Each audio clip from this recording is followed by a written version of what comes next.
This is a Reader's Digest version containing many of the interesting parts of the flat Earth theory. For those who have already started seeing things with new eyes, it will be mostly a recap, but there could be a few new angles you haven't looked at. For the rest of you who are new to this, the first question is invariably, is this a joke? Because it's a joke, right? And that's where we start, because it's one of our two basic childhood facts. 1 + 1 = 2, and the Earth is a globe. We're taught this before almost everything else, and that right there should give you a clue on how serious this secret is. But for those who have forgotten their history, here's the modified Men in Black version. For the first 4,000 years of our civilization, we believed that the Earth was a flattish disk, surrounded by a solid dome barrier called the firmament. All of the 5 major religions had their own version of this, and the churches enforced the belief. Then, around 1514, a man named Copernicus created a new model of the world.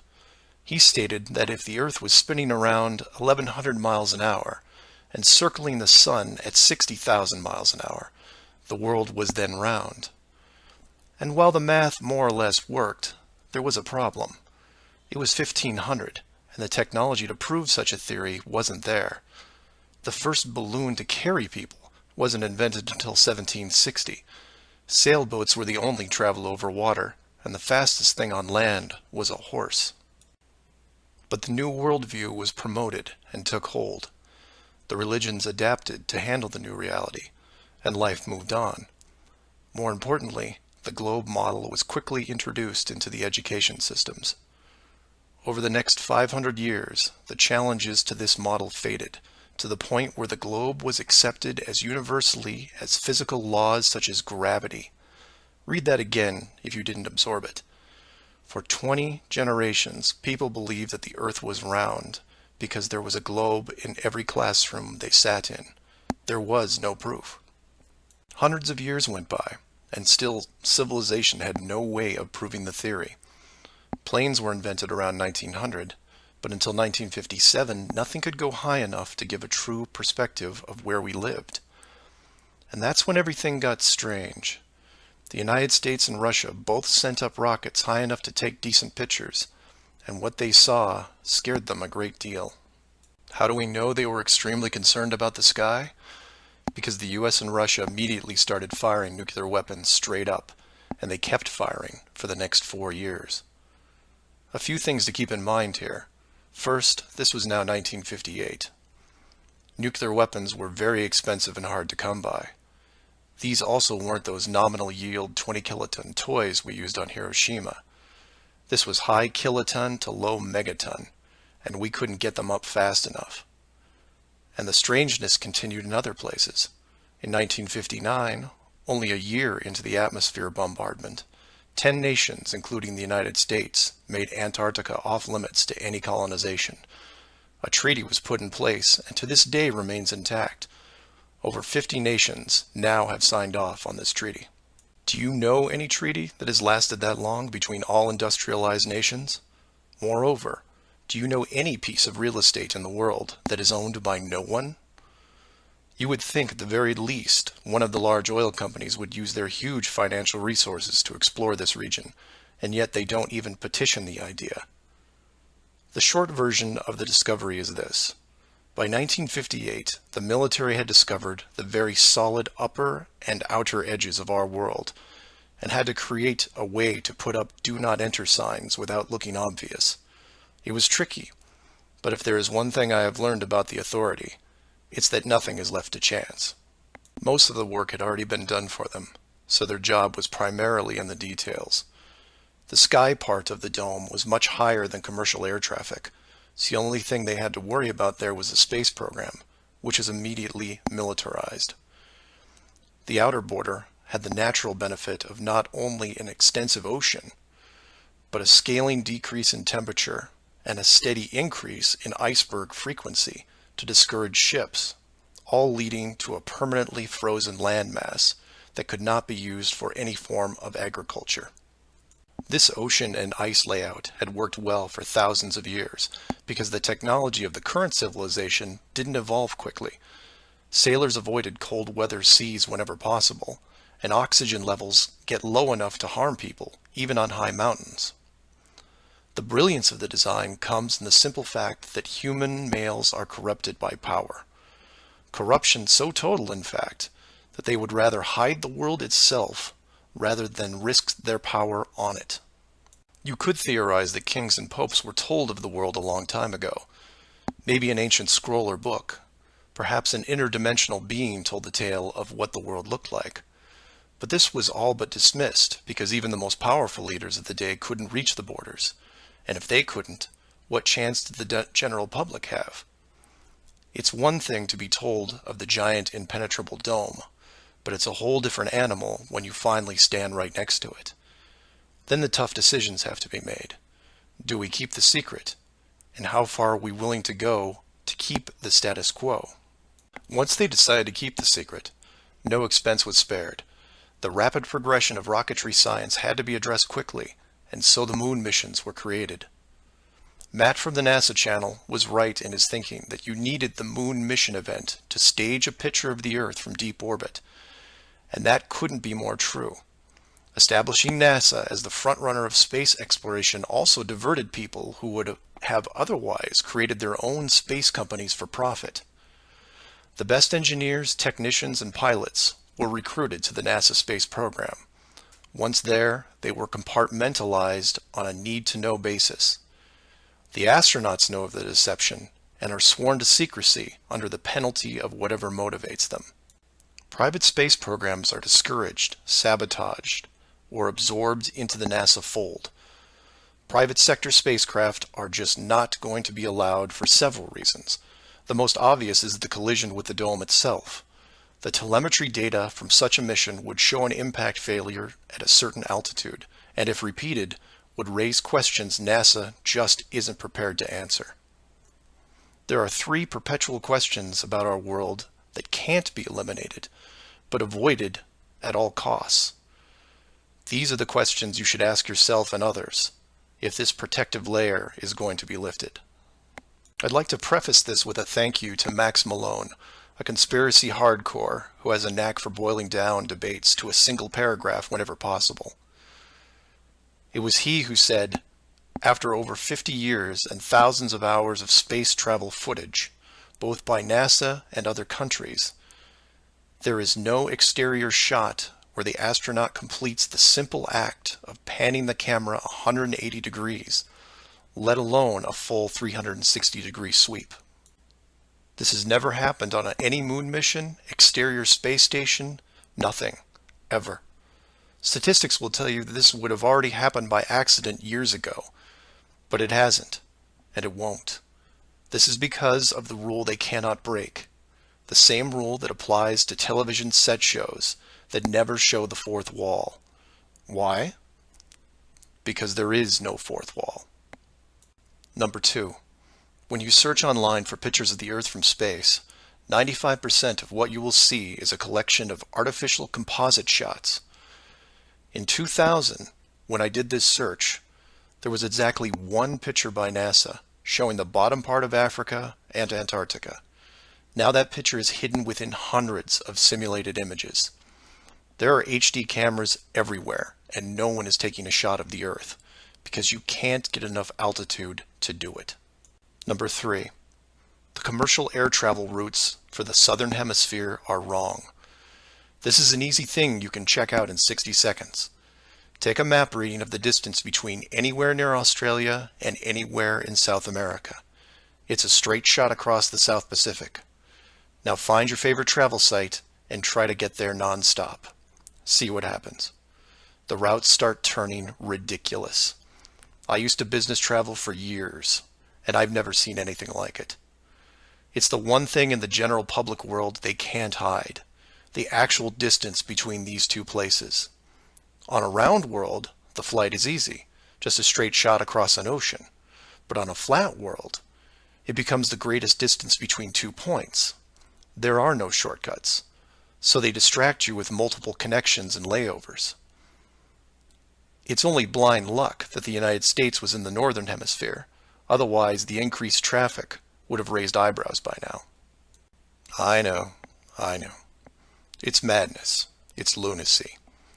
There are people who will tell you straight to your face that all the leaders of the world are lizards, and yet these people laugh out loud when you say the words flat earth. I was, and still am, a huge conspiracy guy. I literally ran out of new tin hat topics to research, and I still wouldn't look at this one without embarrassment. But every time I glanced at it, there was something unresolved. And once I saw the near perfection of the whole plan, I was hooked. Do your own homework. Ask the questions. Get past the possibility and see if you can move into an even bigger picture. Like who built the dome and why. That's where it starts to get really interesting and things start opening up. I know I said years ago that the greater good was something that should be preserved, that JFK, Pearl Harbor, and 9/11 were inevitable. I still believe it, and I understand the decisions. The globe illusion, however, has run its course over the last 500 years. It's time to start again. If that means we end up getting the attention of who or what created this place and force the reset of the world, is that such a bad thing? I've put some links in the description that you might want to check out, like the current map projections used by the USGS, the United Nations logo, the Flat Earth Society, high-altitude nuclear tests, the Antarctica Treaty, among others. I'm not allowing ratings or comments on this video for several reasons. One, this topic seems to bring out the worst debates because of the initial denial. That, and I've seen dedicated trolls on the Flat Earth Society website who show up every day and say the same thing to new forum members. It's a joke. It's not serious. Nothing to see here. Kind of strange that there are full-time trolls on a site that has less than 500 members worldwide. That being said, please feel free to contact me at msargent23@comcast.net, or heck, just call 303-494-6631. I know no one uses the actual phone anymore, but I'll answer what I can. Flat Earth Clues Part 1, The Empty Theater. This is part of a series of clues that can help you get your head around both the design of the flat Earth system we live in and who has been involved in the deception to hide it from you. The clue you have to look at is built upon another conspiracy that has been around for decades, namely the space program. Most of those watching this are aware of the varying theories revolving around NASA, the Apollo program, the space shuttle, the International Space Station, and so on. The clue itself isn't based on one of these highly debated topics, but the lack of one, more specifically, motion pictures based on actual events. This, like others in the series, is something you can check out for yourself. Everything you need to reference this is online. To begin, think of all the movies involving space travel that you've seen in your lifetime. You'll start with the obvious: Star Wars, Star Trek, Alien, just to name a few. In fact, if you go through your own personal list, you could probably come up with over 100 different off-world movies without breaking much of a sweat. That part is easy. For the second group, try to come up with space movies that aren't fantasy-based. You'll get a list that has Red Planet, Gravity, Mission to Mars, 2001, things like that. These films will usually take on a not-so-distant future theme, and where we could be down the road. And it's still a pretty good-sized list. These first two groups of films are encouraged by the authority, because they reinforce the globe model through assumption. The entertainment system demands that the globe view and solar system concept is a given. Therefore, the actual worldview must also be true. Or to put it another way, if you're using your suspension of disbelief as you watch a movie like, say, Gravity, then subconsciously you're reinforcing the movie right on top of the real world. The more of these movies you watch and enjoy, the more the lines blur between what you want to believe and what you actually know. Watch enough movies about Mars, and you will be less astonished when NASA announces an actual mission to Mars. Same with the Moon, other solar systems, and so on. Releasing the movie 2001: A Space Odyssey in 1968, right before the actual moon missions, was no accident. It took the greatest director of all time 5 years to make, and several people who saw the theater screenings claimed that many military groups were listed in the credits, only to be removed years later. But 2001 is just a side note of this clue. For those who really want to dig into Stanley Kubrick's hidden vision, I highly recommend the documentary Room 237. A link to it is below as well. Now you are aware of the first two groups of space films. There are those that contain generous amounts of fantasy, and those who try to paint our near future. These two groups are easy to find. The third group is a challenge, and again, that's where things get interesting. The moon missions concluded in 1972, and even though it's still considered the greatest achievement by mankind, no fact-based movies were made regarding it until The Right Stuff was released in 1983. Now you might say that it had only been 11 years, and maybe it was tough to get the rights, and so on. But that's not what made the film interesting. The movie ran extremely long for 1983, coming in at 3 hours and 12 minutes. It was an exhaustive look at the astronaut selection process, the competition, and the training facility itself. But when the credits rolled 3 hours later, chronologically, they had only gotten to the low Earth orbit missions. Just for fun, Google The Right Stuff movie and see how many spacecraft you can find. It won 4 Academy Awards and did a great job at the box office, but the Apollo missions were never touched. The only other major motion picture that involved the actual moon program was Apollo 13 in 1995, a full 12 years later. Apollo 13 only covered a single moon orbit and no landing or close-up reference to the previous missions below them. And after 1995, that was it. Nothing. Hollywood is known for leaving no stone unturned, with reboots and sequels to nearly everything. Yet in almost 60 years, there has never been a single moon mission movie based on actual events. Hundreds of science fiction films reference in it. Everything from Superman to the Transformers. But literally nothing that covers the moon's surface. 6 complete moon missions involving multiple vehicles, moon buggies, playing golf, and no one wants to touch it. Now, to be fair, there was a TV miniseries in 1998 covering the subject. It was produced by Tom Hanks, who got involved after starring in Apollo 13. There has been no professional production of any kind since then. Again, just for fun, Google From Earth to the Moon TV series and see what you find. The why is easy, and the clue revealed. If Hollywood makes a movie about the moon landings, and it's indistinguishable from the real thing, then how do you know which is real? It raises some subtle questions involving stage technique and how long they've been in place. If Hollywood could fake it now, then when did they first have the ability? There is one other movie which stands out, and I mention it because I can't believe it ever got made, is Capricorn 1. The film's plot involved the faking of a Mars mission and how it could be accomplished. In short, it's part of the Conspiracy World Bible. I highly recommend it, and the link is below. To summarize, all space movies are encouraged by the authority, except for the ones that are based on actual accounts. Those are not allowed. The moon program has been buried in entertainment because the moon cannot be reached. It's either outside the barrier or just a highly rendered image, like any planet you see when entering a video game. The world is flat, and this is just one clue. So do some of your own research and ask questions. Please feel free to email me at msargent23@comcast.net or 303-494-6631.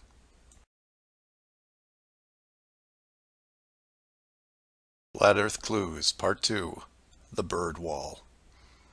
This is part of a series of clues that can help you get your head around both the design of the flat Earth system we live in and who has been involved in the deception to hide it from you. This clue revolves around one of the most remarkable men you may have never heard of, Richard E. Byrd, and his relationship with Antarctica and the secretive missions he carried out there until his dying day. Some of you have followed the legend of Richard Byrd through the hollow earth theory. We aren't going to be covering any hollow earth in this video, but instead focus on the man and his involvement with the South Pole. The Reader's Digest version of Richard Byrd is as follows. Born in 1888, he became an American naval officer who specialized in feats of exploration. He was a pioneering American aviator, Medal of Honor winner, polar explorer, aircraft navigator, expedition leader in the worst environments in the world, and the youngest admiral in the history of the Navy. In addition, his list of awards takes up several pages in Wikipedia, including 3 ticker tape parades in his honor. In short, he was Indiana Jones on steroids. Some people will say that Roy Chapman Andrews was the real Indiana Jones. And you might be right. But Richard Byrd beat Indy 6 days a week and twice on Sunday. I mention all his accolades to paint a picture of credibility and trust. The governments of the United States and the world trusted his judgment and leadership, and took advantage of every chance they had to put him in charge of special missions. The first large-scale mission was an expedition to Antarctica in 1928. This was noteworthy because even though he had just flown over the North Pole in 1926, all expeditions from 1928 on were focused on the South. The expedition lasted 2 years, and during it, at the age of 41, he was promoted to admiral. His second Antarctic expedition ran from 1933 to 1935, and his third from 39 to 40. While in Antarctica, he was also an advisor for other countries who had their own expeditions, including England, France, Germany, and building off previous countries' expeditions from Belgium, Japan, and Sweden. He then helped lead U.S. Navy fleet operations in World War II, was present during the Japanese surrender in 1945, but then something strange happened. He went back to Antarctica.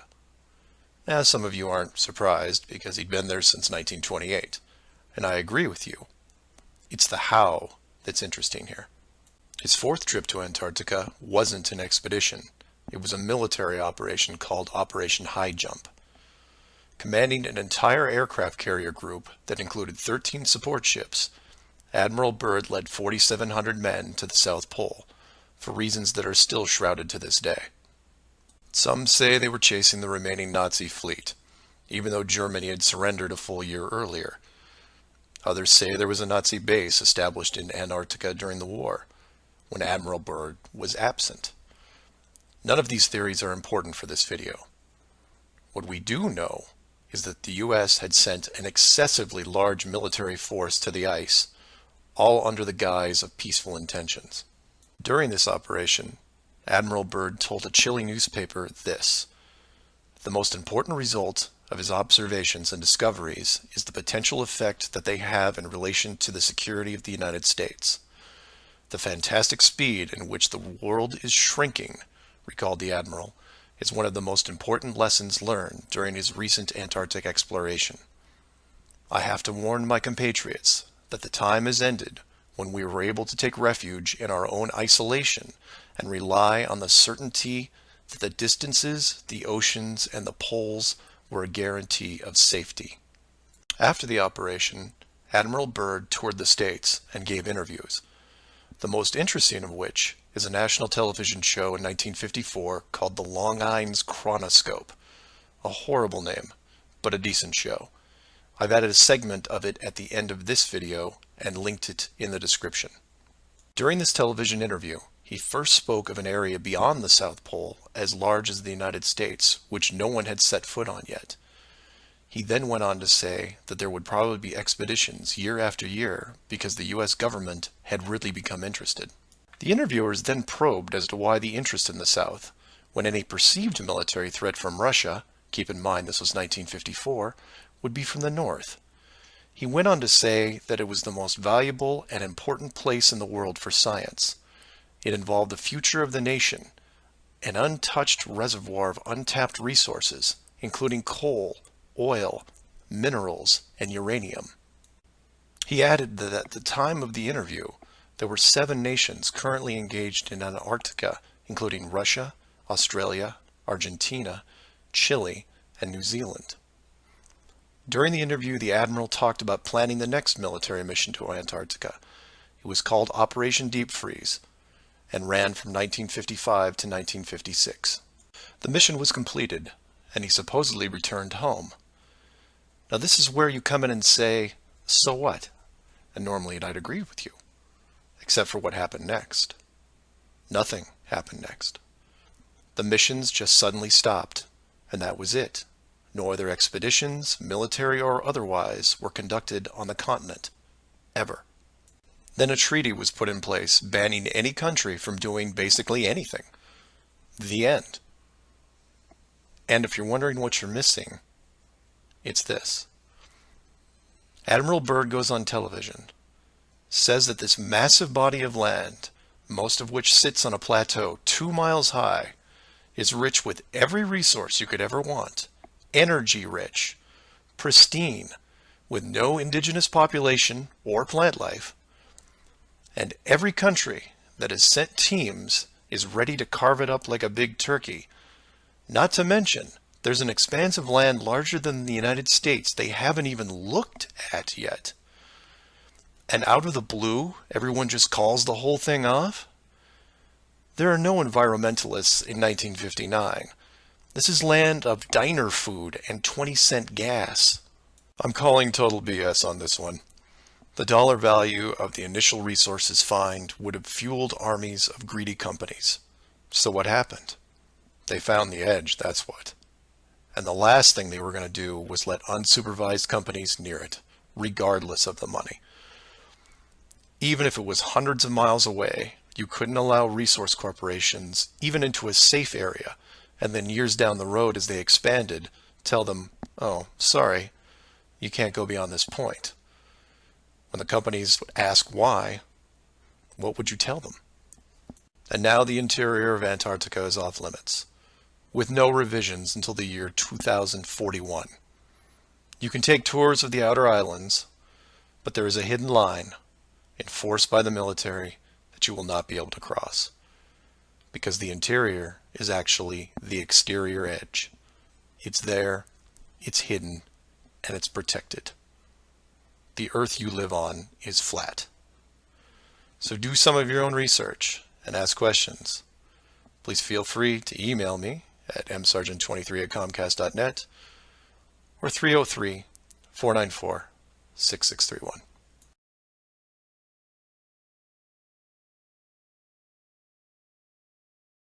Our very distinguished guest for this evening is Admiral Richard E. Byrd. The North Pole used to be a no man's land, but these are the days when, by buying a ticket on a commercial airliner, you can fly across the North Pole and drink a cocktail at the same time. Yet only 60 or more years ago, about 35 years ago, our guest tonight found out whether there was any land north of the North American continent. He made that first discovery flight, and I must say that Admiral Byrd, our guest tonight, is not only our greatest living explorer, but he's been an inspiration to countless Americans. Admiral Byrd, you've been to both the North Pole and the South Pole. Is there any unexplored land left on this Earth that might appeal to adventurous young Americans? Yes, there is. And not up around the North Pole, because it's getting crowded up there now, because they find out it's really usable, not only to live in, but militarily. But strangely enough, there's left in the world today an area as big as the United States that's never been seen by a human being. And that's beyond the pole on the other side of the South Pole from Middle America. And I think it's quite astonishing that there should be an area as big as that unexplored. This is a tremendous So challenge. there's a lot of adventure left down at the bottom of the world. Admiral, an expedition to which I believe you're the advisor is now en route. What is that expedition doing? Well, that's the icebreaker Atka, and it's a reconnaissance expedition. It's going down to the South Pole area to make certain observations and to look for some bases. They will be back in April, and they will report back And upon the information we get from that undertaking, we will base the bigger expedition that's to follow. Is that very definitely planned, or is that... That is being planned right now. So I'm willing to say to you that there will be a number of expeditions that will follow, I think, year after year, at the bottom of the world, because the government has really become interested. Well, Admiral Byrd, I can understand, I think everybody can, the interest in the North Pole because it's so near our greatest challenger, Soviet Russia. But why this interest in the bottom of the world? Nobody living down there, is there? No, it's pretty cold. There's only one permanent resident, that's the emperor penguin. The little ones live further north. I tell you one reason they're interested. It's by far the most valuable, important place left in the world for science. That's why the scientific groups all over the nation are really interested. But more important than that, it has to do with the future of the nation, those to come after us, or even during your lifetime. Because it happens to be an untouched reservoir of natural resources. And, you know, as the world shrinks with an ever-increasing acceleration, far-flung places once useless, like we thought the North Pole was, and no man's land, become very useful. The bottom of the world will be important, not only to us, but to our allies. I was going to ask you, does it have military importance? It has some, and as the world shrinks, it will continue to shrink with an ever-increasing acceleration, thus bringing these places closer. And in the future, I can see a time when it will be very, very important strategically. Well, has the development of air power increased the strategic importance of places like the very much Palmer so. Peninsula, was it? Very much so. Even now, if anything happened and we lost the Panama Canal, we would have to control the islands just north of Antarctica, which are part of Antarctica.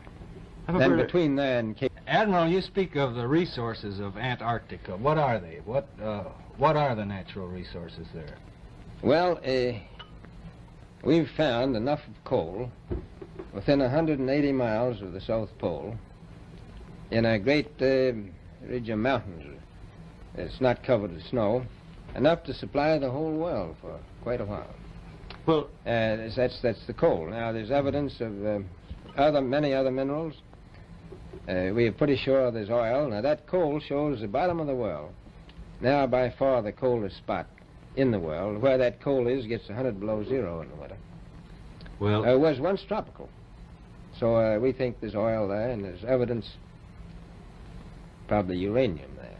is it any secret, is there uranium there? That would be the only thing that would be practical to actually go after, I suppose. Everything else would be economically unfeasible, wouldn't it? Well, as we recklessly expend our resources, the time will come when we'll have to go after that stuff down there. Well, you know, I avoided what you said about uranium. I'm not sure about that. I don't want to have the world fight over the Antarctic. And Robert, is there a competition among other nations to try to get information about Antarctica and possibly to secure some of these resources?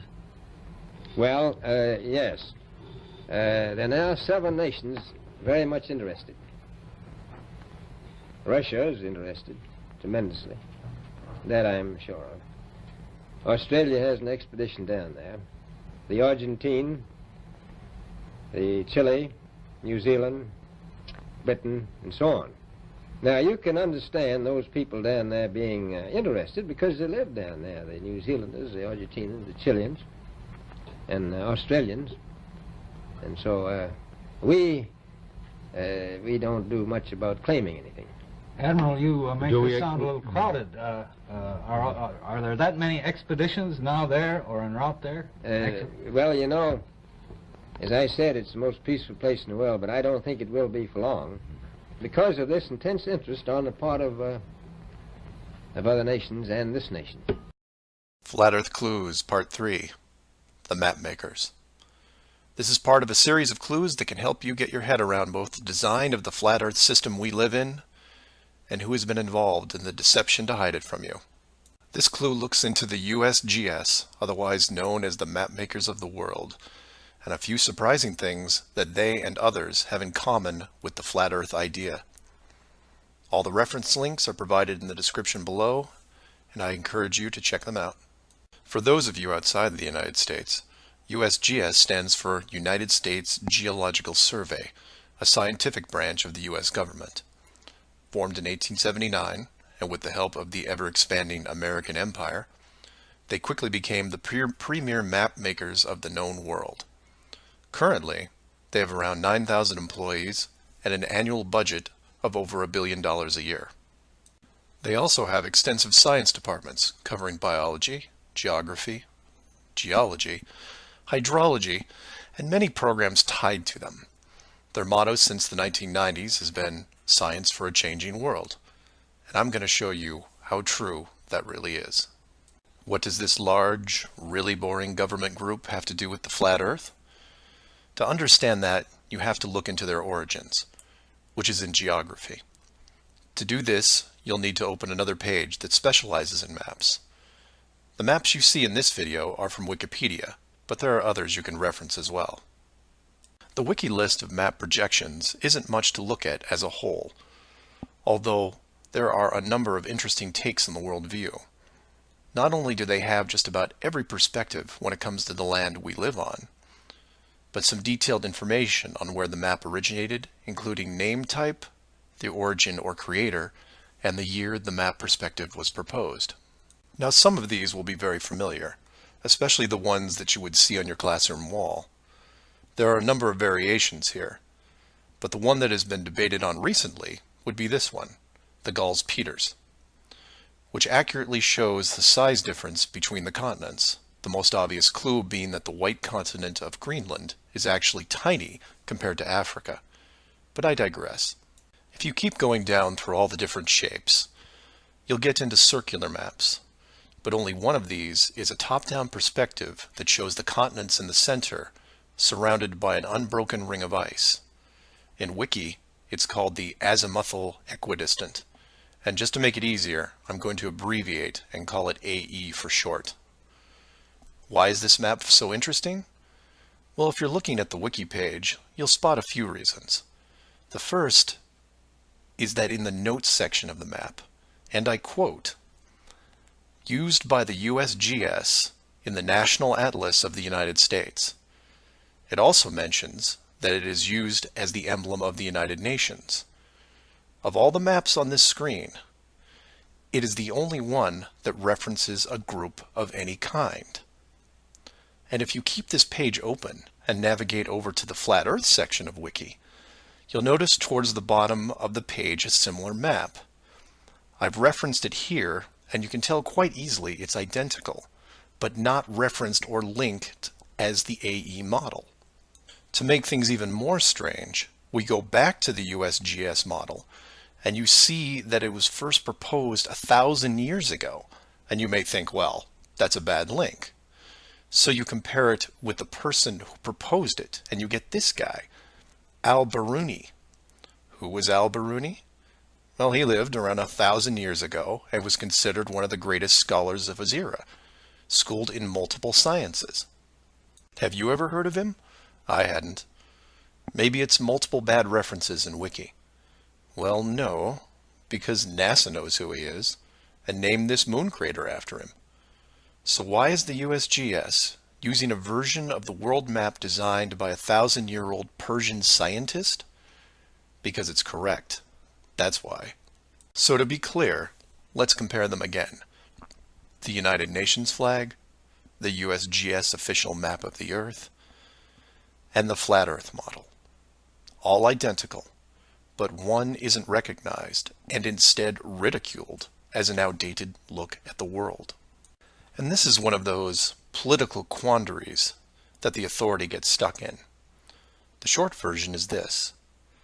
The government is on the same page as the flat Earth, but they can't admit it, even in confidence. We know the Earth isn't flat, they say, but it really is. We know you use the same map as we do, but ours is just an image. And anyone who says differently is obviously crazy. It makes you wonder how long the USGS has been using that model as an official reference. The United Nations started using it for their logos in 1945, and then made some final adjustments in 1947. And the UN flag also raises a few questions, like, why isn't Antarctica represented on the map? Is it supposed to be assumed in the outer circle, or perhaps the spiky olive branches on the outside? They don't mention it anywhere online. And this is what I like to focus on: the gaps, the holes in the plot, the unanswered questions.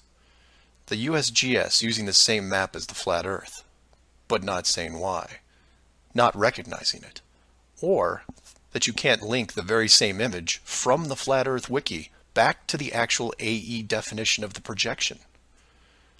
The authority figured out in the 1950s all of the borders of our enclosed world, and have done a great job hiding it over the decades. But the world's a complex place, and there are clues out there just lying around. I think it's time you saw some of them. So do some of your own research and ask questions. Please feel free to email me at msargent23@comcast.net or 303-494-6631. Flat Earth Clues, Part 4, Shell Beach. This is part of a series of clues that can help you get your head around both the design of the flat Earth system we live in and who has been involved in the deception to hide it from you. This clue covers the near-perfect design of the flat Earth model and will break down some of the logic behind the decisions made. It sounds like a big task, and it is, but to start, let's look at something small, like this little guy. Take an ordinary mouse and put it into a glass cage. It doesn't have to be a mouse. It could be a snake, a lizard, an insect. It makes little difference for this exercise. People identify with mice because they're used to seeing them in lab experiments. Mice also don't have any sinister connotations. They're seen as relatively innocent and benign, the perfect test subject, as it were. I have yet to meet anyone who has a bias against the lab mouse. So the mouse goes into the box for the first time, and the reaction is always the same. It explores its surroundings, and more importantly, tests the barrier around it, probing for exits or potential exits. The mouse inspects every inch of its new glass home, and at some point settles into the acceptance that the walls are indeed solid and that it may be there for a while. Every so often, it will repeat the process, again checking the boundaries of the cage, just in case something has changed. What it doesn't do is act like it would in the wild, because it realizes that it's in a form of captivity. The glass box doesn't even remotely resemble its natural environment. You could put this box in the middle of a forest and the mouse may feel slightly better about its situation, but it still knows that it's been trapped against its will, and will settle into a non-native lifestyle. You could take all the other small animals that could be substituted for a mouse, the snake, the lizard, the insect. It makes no difference. The result will invariably be the same. Repeated probing for escape routes, then acceptance. Take the same animal and now put it into the middle of a 100-mile square wildlife preserve, surrounded on all sides by a similar type of glass enclosure. The creature doesn't even bother to rush the size of the preserve and start testing the boundaries, mostly because it's out of visual range. It could be days or even weeks before it even encounters a single fence. The animal's routine is spent doing what it normally would do. It eats, it sleeps, it breeds. It does everything that it would naturally do in the wild. If one day the animal approaches the fence, there might be some curiosity, but any anxiety is quickly resolved by just turning around and heading back into the vast expanse from which it came. The fence does not pose a potential problem for the animals in the preserve because it is so small compared to the expanse they live in, and dwelling on it doesn't hold any interest. We're assuming here that the fence is high enough to discourage flying creatures as well, deep enough to stop burrowing classes, and if you want, reaches the floor of any nearby bodies of water, stopping any clever aquatic types. The point here is that all creatures great and small inside a giant wildlife preserve, when encountering the fence, wouldn't care. They would all, in their own way, just shrug and move on with their lives. However, if you take a human, male or female, regardless of education or nurturing, and put them in the exact same wildlife sanctuary, the response would be quite different. When the human approaches the glass fence, they don't see it as a minor distraction. They pause, they wonder, and more importantly, they ask questions, either internally or amongst others. Why is the fence here? How far does it reach? Can I dig underneath, or climb over, or go around it? These questions continue in a way you might imagine, but eventually a bigger question jumps to the top of the list. Who built the fence? It is that which changes not only the type of questions being asked, but how the human being, or beings, look at their world. The giant wildlife preserve suddenly gets smaller. Each new fence border discovered starts to artificially constrict their expanse, even though the dimensions haven't changed. Before long, the preserve, their home, loses some of its relevance. The fence is a reminder of the unknown. It provokes fear and endless speculation within the human. Given enough time, the importance of the preserve continues to be reduced, especially in relation to the fence. And the reason why it's so engrossing for the human is simple. It's there. It's real. They can see it, and maybe even touch it. Adding more humans to the equation increases the disparity of the situation by orders of magnitude. Have you seen the fence? Do you know how long it's been here? Have you ever known anyone that's been outside it? It's older than us. Who is responsible for the fence? What can we do to appease the group that created it? You can see what this might lead to. A long-lasting group hysteria would entrench itself within the population, grab hold and never let go. The fence is bigger, older, and wiser than they are. It humbles them, it angers them, and it is forever. It is their proof of a higher power. Maybe not God, but certainly God-like. No civilization, regardless of technology, discipline, or age, would be able to cope with the existence of it. For the human psyche, there are just too many questions that go unanswered. Life would never be able to progress normally. To summarize, a garden variety wildlife preserve would work for 99.99% of all the world's life forms. For human beings, however, you would need to make some modifications, or really just one big one. So let's take a look at a few examples of how this could be accomplished, and from there expand it. The first failed example can be seen in the 1998 movie Dark City. This is a good starting point to get you in the right mindset. The premise here is that an advanced race creates a small flat Earth area, complete with a traditional dome. The design, however, is initially flawed in that they built the city all the way to the outer edge, leaving no room for error. To compensate for this, they altered the memories of the human population on a regular basis, therefore repressing any long-term investigations. However, in movies, there are always anomalies, like the police officer who realizes that even though he remembers visiting a place called Shell Beach, there is no way to reach it, because Shell Beach is outside of the flat world and never existed. He just keeps going around the circular city that has no exits. In the end, another man, the hero of the movie, makes it to the edge, steals the advanced race's power, and creates an ocean, which really should have been there in the first place. Move from there to a movie released only 4 months later called The Truman Show. Inevitably, all flat earthers have to take a hard look at this movie from a technical point of view.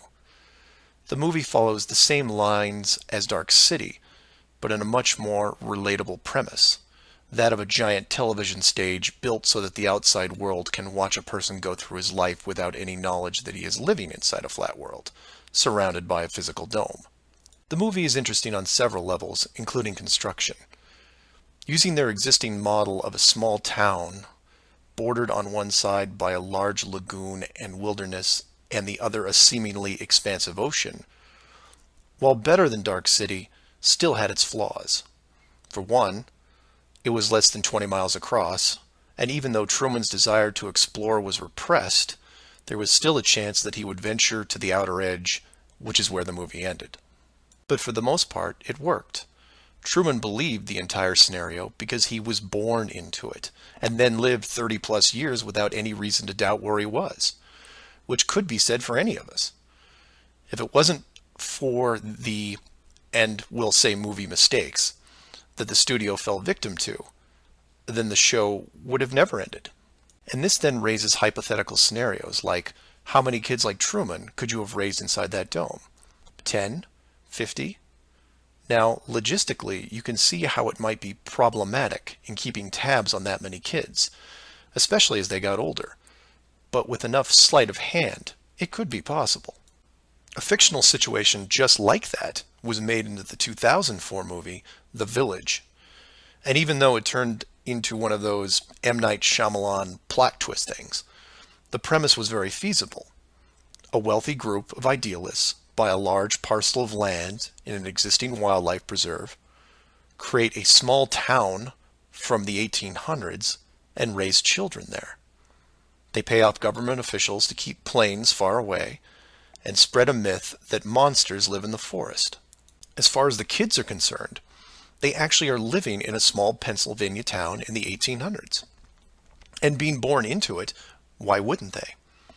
If the story continued, eventually the elders that founded the town would all pass away, leaving the children to pass on the legacy, free from any burden of guilt that their world was not what it appeared to be. And keep in mind, this was done with very little land manipulation and no dome. This then circles back to how many actors the fictional Truman Show really needed to hire. Other than the leads who did product placement, the rest of the town could actually just live their lives like anyone else.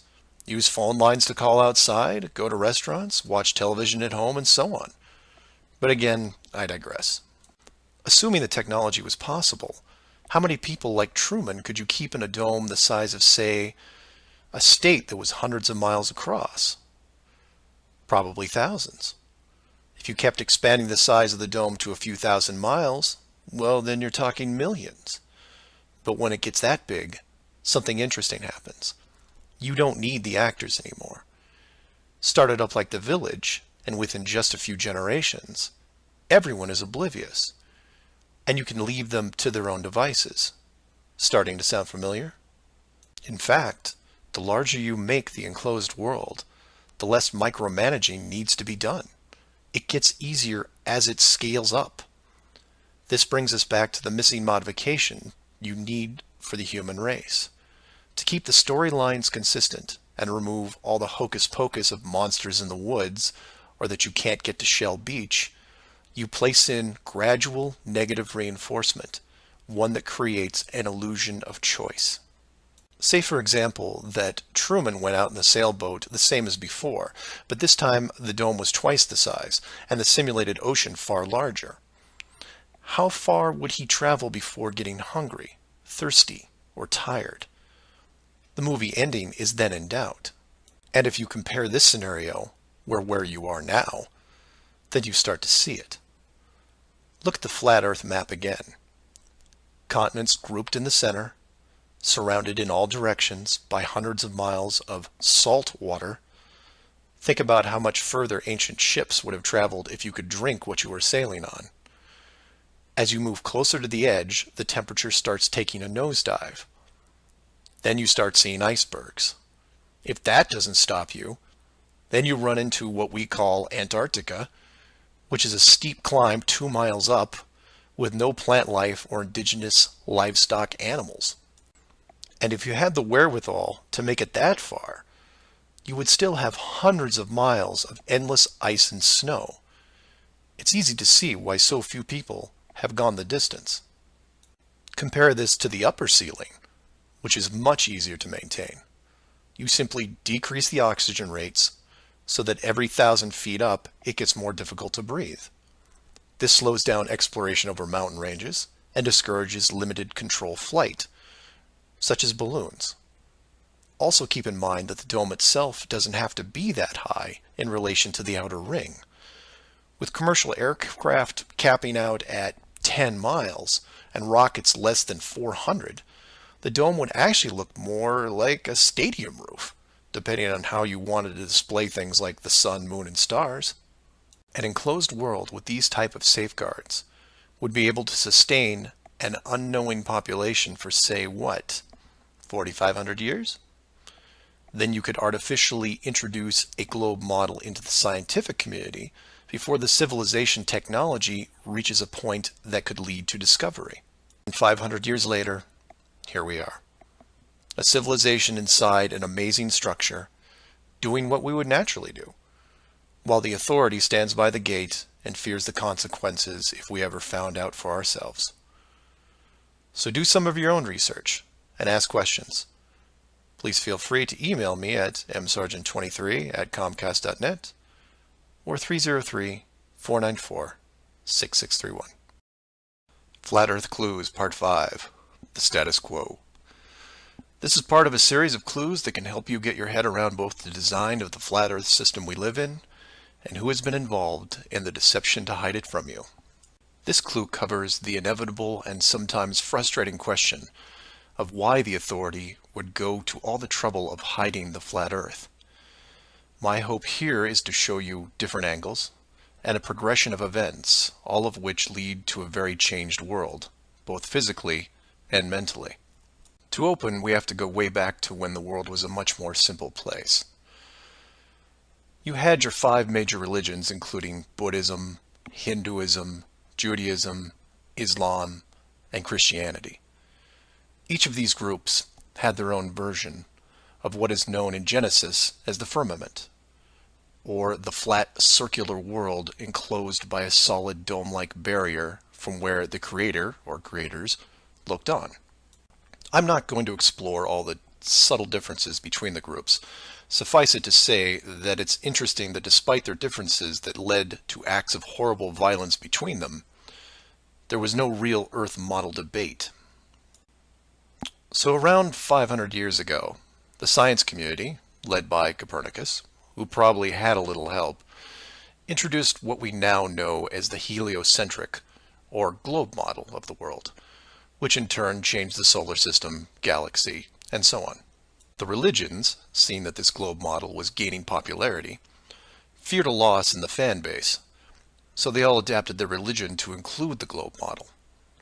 From their point of view, it was a small change from a circular to a globe world, and really, in a few generations, who would remember anyway? So the churches, mosques, temples wrapped up their flat Earth model in a metaphoric soft cloth and put it in the drawer with the good silver for safekeeping. Remember this, because we'll come back to it later. And hundreds of years went by, with science promoting all the aspects of the globe, and the religions promoting their beliefs upon this globe. The world kept spinning, so to speak, and everyone was happy. Then in the early part of the 1900s, you get this pesky explorer named Richard Byrd. He has family money, all the right connections, and secures basically unlimited funding and the government green light to probe every piece of unseen territory there is. It was inevitable, I guess. A young man who has an unquenchable desire to see all that there is to see, and then granting him the tools needed to accomplish this goal. He pulls a Truman and gets lucky, crossing the vast salt ocean, avoiding the icebergs, arriving at the frozen coastline, and he keeps going. He was never going to stop. One day, after crossing hundreds of miles of high-altitude ice and snow, Admiral Byrd sees it, a barrier. And to him, it's just a barrier, not the barrier. He is but a tiny speck in front of it. It stretches out on both sides as far as he can see, and straight up so far that he can't discover the beginning of the arc. The great explorer now has a new challenge, finding the shape of this thing. It's much like a blind man describing the elephant. Until you feel out the whole thing, what do you really know? If you look at the AE, or Flat Earth Overhead Map, you see the problem. To even determine the scope of the outer wall, you have to circle it. It would have taken months, if not years. You could use a series of ships going in opposite directions, or planes, but there are refueling stations that need to be built, and so on. His task was challenging to say the least. Admiral Byrd kept laying the groundwork of the great discovery until his eventual death in 1957. A year later, the United States and Russia found the upper edge. From there, the math was easy. And moreover, you could actually see the real world. Then, of course, there is the decision, or deception, depending on how you looked at it. The authority made the call to hide the actual shape of where we live, then sealed off the outer edge from prying eyes, and created the space program not only to reinforce the globe model, but to control it. There was really only one reason they cared about this, and it takes a while to process. So let's look at the immediate effects of actual disclosure and work our way up to the authorities' biggest fear. For this exercise, we'll look at releasing the news today instead of, say, 1958. While 1958 would have been easier, it's much more relevant and entertaining to explain it in modern terms. We start with a press conference by, let's say, the United Nations, who have discovered that the world is indeed enclosed in a giant high-tech dome of unknown origin and age. The public reacts with wonder and awe, trying to take in the sheer scope of this announcement. Facebook crashes, Twitter crashes, entire mobile networks crash. It's like hitting a beehive with a sledgehammer. News organizations around the world send teams to the outer edge to confirm the finding, and the general public is glued to their media devices. That's the good news, the excitement, the revelation, the positive shock. Then the bad news starts coming in waves, some of which you might not expect. The first is the immediate disbanding of NASA and all other world space programs, for obvious reasons. Most governments will secretly pardon these groups and keep them immune from class action lawsuits, the lawsuits themselves coming from NASA investment groups, claiming fraud. Regardless, everyone at NASA, despite their good intentions, is out of a job overnight. And this is where you would say, good, they deserve it. About time they stopped lying to everyone. Oh, but it doesn't stop there, because every contractor and subcontractor that are exclusively tied to NASA, they have to shut down as well. Fine, a few thousand jobs lost, no big deal. And the ripples continue to spread, some bigger than others. Observatories all over the world closed their doors, and the reasoning is this. If you've been looking at the ceiling for decades and couldn't tell it was a ceiling, then what good are you? Every university in the world that has an astronomy or astrophysics program, well, they don't anymore. Stephen Hawking, his book writing days are over. Carl Sagan, no more nova in syndication, I guarantee it. Those professors are going to have to retool their skills and be prepared to answer one giant question. How did you not see it? Weren't there clues? People start finger pointing, and it will continue for years. And still my fellow flat earthers will say, well, hell, that doesn't sound too bad. So some nerds around the world lose their jobs. So what?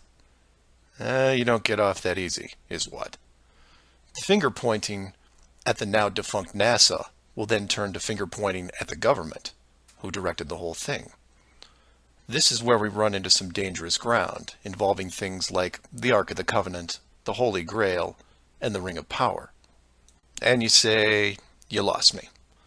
I was with you until you started bringing up religious artifacts from movies. And you're supposed to be lost.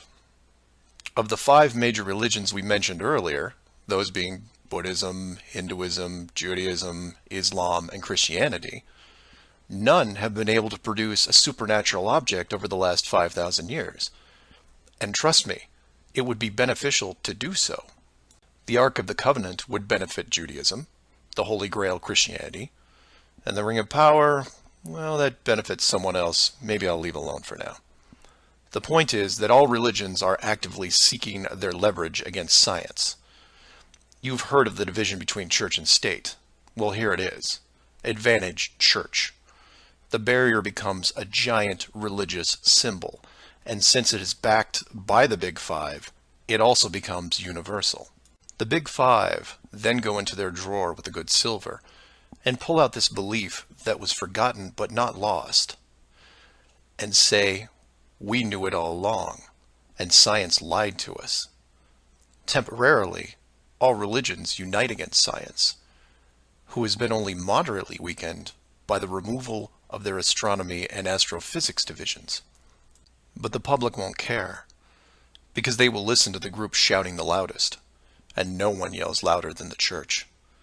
They will scream with righteous fury that the dome was built by our God, your God. And the people will turn to science and hear nothing but crickets. And that's where the world changes, because in times of great stress, the public will want words.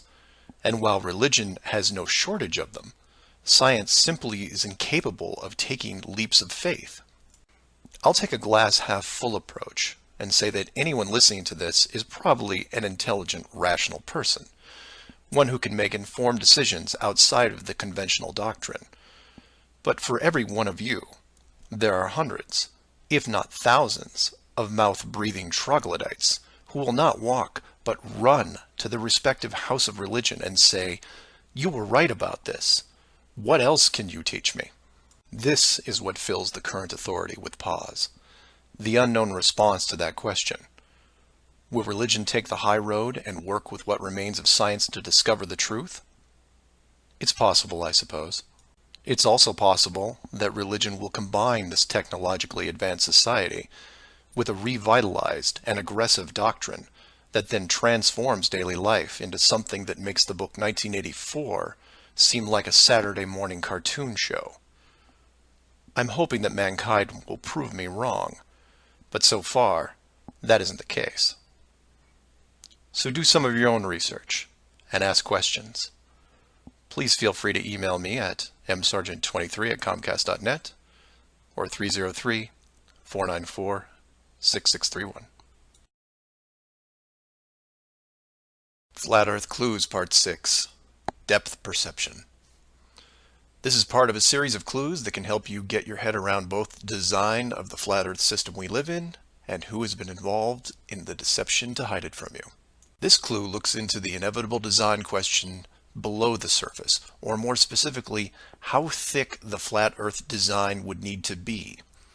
To start, let's quickly recap the design features so far.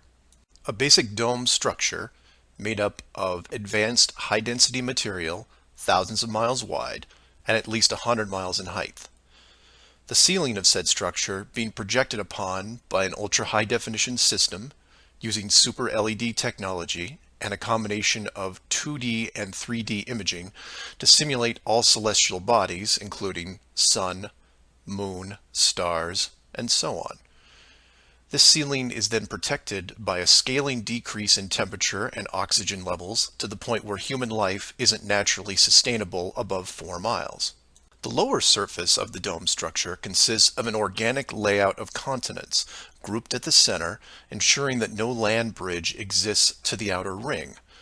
This is then surrounded by hundreds of miles of salt water in order to limit sea travel. The salt oceans are then adjusted with a scaling decrease in temperature as the outer area is approached, to the point where salt water freezes, forming icebergs, further reducing sea travel. The outer ring is then elevated to a height of 10,000 feet, reducing oxygen levels, and a buffer zone of 300 miles is created. This zone is devoid of all life forms that could be used as food, further discouraging land travel. That all sounds pretty good, but we left out one thing: depth. Keeping human beings away from the ceiling is easy, because it requires higher technology. Protecting the outer ring is a little more difficult, but can be accomplished with layers of negative reinforcement. Protecting the actual common ground is a different challenge, because digging is basic. Everyone knows how to use a shovel, and most construction requires a generous amount of digging. In addition, natural resources such as coal, oil, minerals are harvested through large-scale digging operations. So it's safe to say that any human population is going to be digging a lot of holes, because it's easy and it's necessary to continue their way of life. That being said, how thick would you need to make the flat Earth model so that people didn't accidentally dig their way through? You could use the same method as the outside barrier and create a series of undesirable layers, ending in a solid barrier. But the ever-expanding increases in general population would create an unnecessary risk.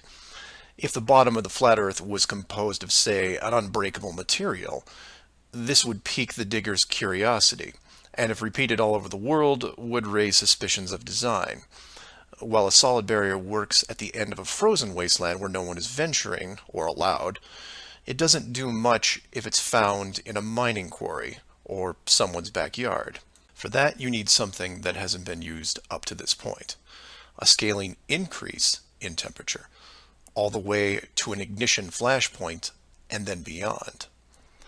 Now you will jump in and say, well, of course, we all know that there is molten rock below the surface. We see it in volcanoes and, well, volcanoes. Yes, you do. And we've all seen the cross-section diagram of the globe Earth, which shows ever brighter bands of molten structure and so on, which is why I included the wiki link in the description that covers the official view of the Earth's structure. And I quote, "Scientific understanding of the internal structure of the Earth is based on observations of rock in outcrop, samples brought to the surface from greater depths by volcanoes, analysis of seismic waves, measurements of gravitational and magnetic fields, and experiments with crystals at pressure and temperatures characteristic of the Earth's deep interior." In short, they have no clue on what's below them. None. In fact, the deepest holes ever drilled, which I've also linked in the description, only go down 8 miles. To repeat, no one has gone below 8 miles anywhere. And every drilling survey is the same, a scaling increase in temperature to the point where drill bits stop working. And you come back and say, but volcanoes. Yes, there are volcanoes, holes in the earth where molten rock is produced, under pressure, I might add. Certainly that can't be artificially created. No? We can melt rock right now. It's called a smelting plant. What do you think your car is made out of? Melted, reformed, and polished rock. We have the technology to do this. It all comes down to scale. Create a large set of furnaces at, say, 50 miles below the surface that can melt and pump molten rock. And you say, what would the furnaces be made out of? Oh, I don't know. How about the same dome material that can withstand nuclear weapons? So you take the molten rock, locate a few random access points on the surface, and the rest comes naturally. Volcanoes also reinforce the Earth structure model that the molten rock goes all the way to the core, which then in turn reinforces the globe model, and then we're back to where we are now. A smoldering globe flying through space at high speeds that from a design standpoint makes no sense. So how thick would the flat Earth model floor need to be? Oh, for common use, say less than 100 miles, similar to the ceiling in scale. Large heat generators placed in a pattern, a thin layer of molten rock 10 to 20 miles down, which is really just a geologic pipe system to help with the generation of terrain. And there you have it. An efficient way of discouraging all those digging humans from reaching too far, combining a physical barrier with a mental one. 8 miles down and you're going to tell me what the entire core looks like? Give me a break. So do some of your own research and ask questions. Please feel free to email me at msargent23@comcast.net or 303-494-6631. Flat Earth Clues, Part 7, The Long Haul. This is part of a series of clues that can help you get your head around both the design of the flat Earth system we live in and who has been involved in the deception to hide it from you. This clue looks into a topic I only glanced at in the original guide, which is the southern hemisphere, or in the flat Earth model, the land masses closest to the outer ring. I like to give credit where credit is due, and the long haul title was given to me by a fellow flat earther who did some of the same research I did. The summary of the video is this. If you are looking to show someone how to view the flat Earth from a practical point of view, this is the example I would use. I'm going to show you how strange the world looks using just a few websites, some simple math, a couple minutes, and your brain. You don't have to write anything down, unless you want to, of course. I'll give you everything you need on screen and break down one of the examples as well. I'll also link the sites in the description for reference. First, here are some websites that help you calculate distance. The GPS on your phone already does this, and you may have an app as well, but here are some dedicated examples. Timeanddate.com, tripit.com, distancefrom2.net, worldatlas.com, freemaptools.com, and travelmath.com. If your favorite isn't listed here, like Google Maps, then use whatever is most familiar to you.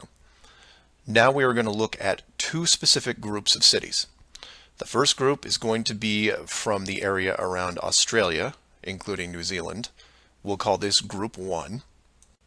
Group 1 includes Melbourne, Australia, Sydney, Australia, Perth, Australia, Auckland, New Zealand, Christchurch, New Zealand, and Hamilton, New Zealand.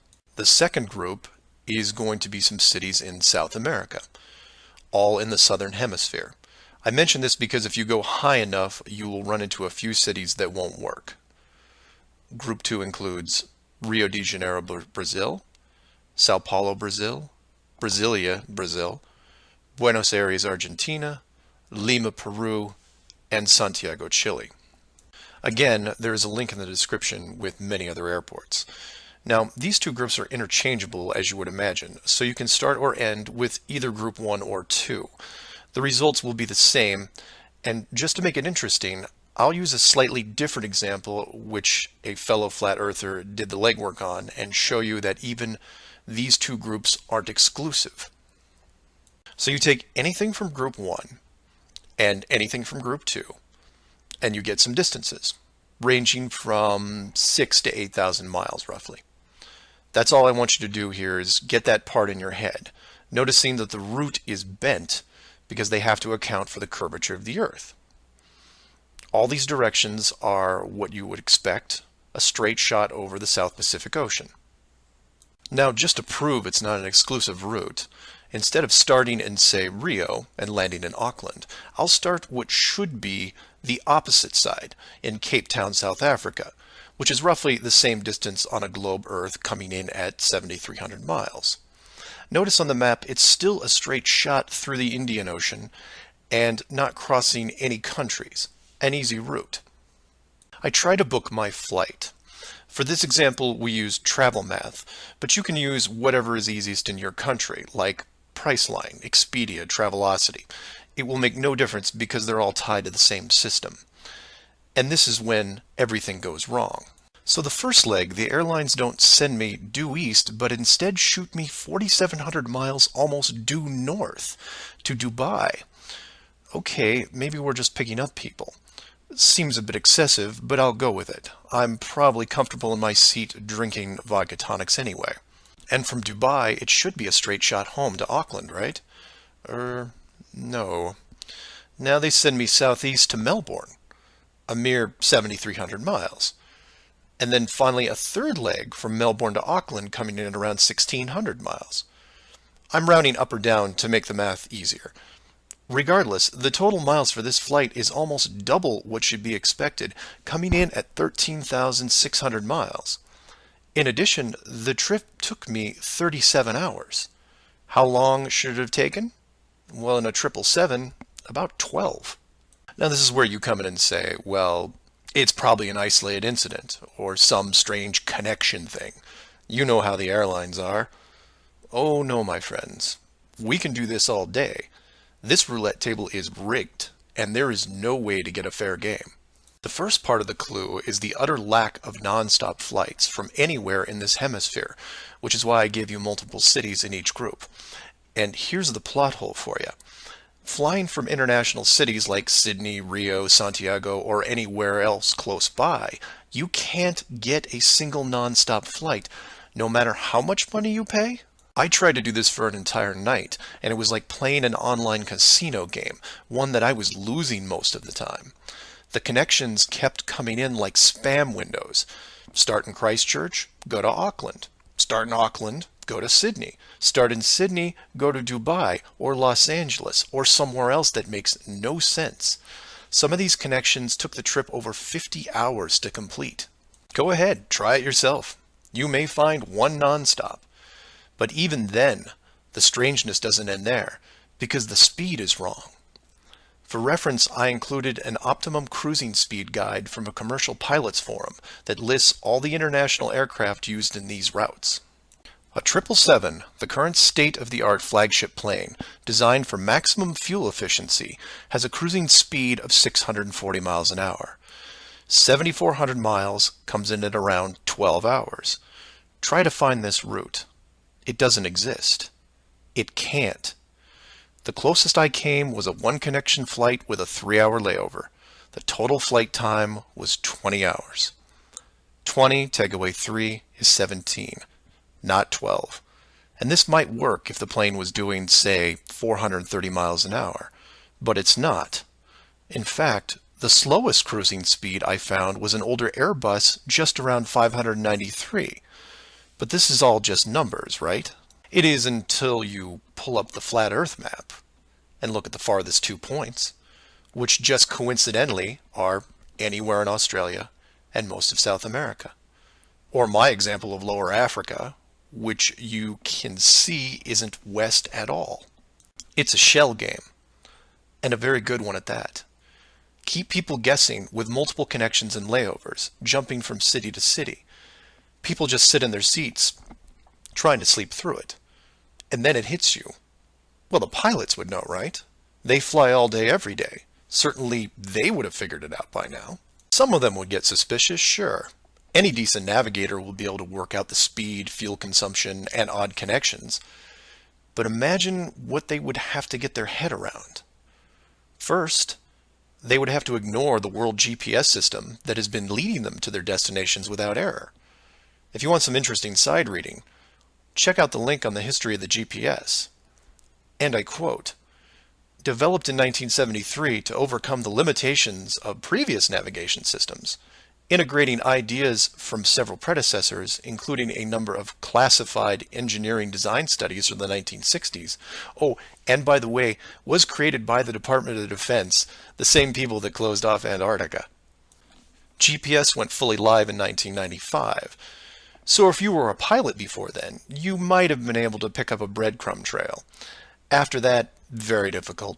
Plus, let's say you did figure out that something was off. Who exactly would you tell? The FAA?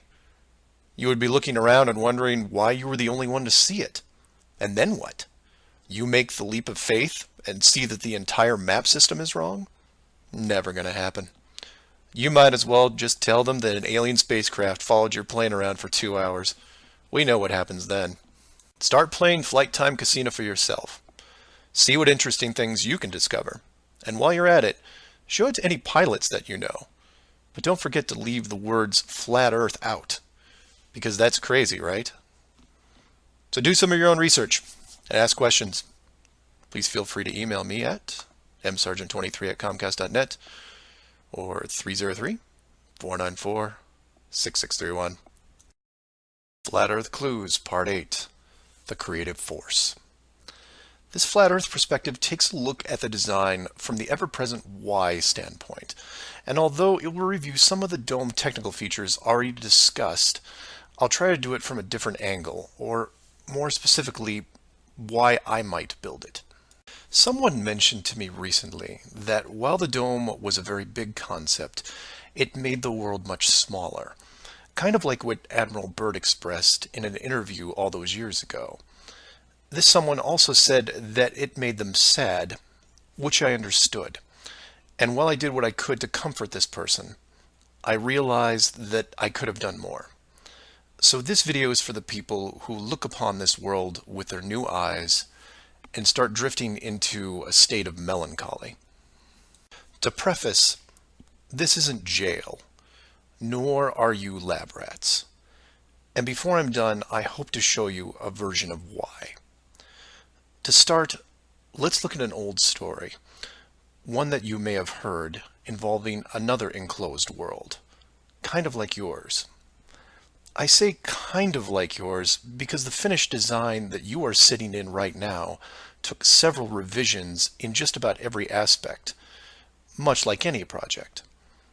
You come up with ideas, you see what works and what doesn't, and you improve the process until you come up with something that, while not everyone agrees upon, satisfies the best of all criteria. One of the first dome layouts involved a race of people who were supremely driven by ambition. They didn't have a word for lazy or fear. They absorbed knowledge very quickly, incorporating physics, advanced electronics, engineering, and drove their technology with energy from the enclosed world itself. And when their technology had reached the point where the dome structure was discovered in its entirety, there was no reaction of wonder and awe. They just looked up and squinted at the sky. Eventually, those squints turned into glares. Oh, they had religion, to be sure, and it was tied to their daily lives, but to them, this wasn't religion. It was a challenge, almost like they weren't that impressed. Hard to fathom, right? Seeing that your world had borders, but instead of being afraid, shaking your fist at the sky with arrogance. But that's what they did. So much confidence and might that when they found out where they really were, a new priority was created. At first, they dedicated broadcast channels to calling the dome builders out, demanding answers, and ran them day and night. At the end of each cycle, the words kept repeating, "We know." But arrogance ebbs at patience, and their demands were met with silence, which was taken as blatant dismissal. This fueled their ambition even more. The people withdrew all their efforts from breaching the outer barrier and formed a new plan. If the creators were not going to submit, then they would build a bridge and meet them at the gates. So a building was designed. But to call it a building was to call the pyramids a sand castle.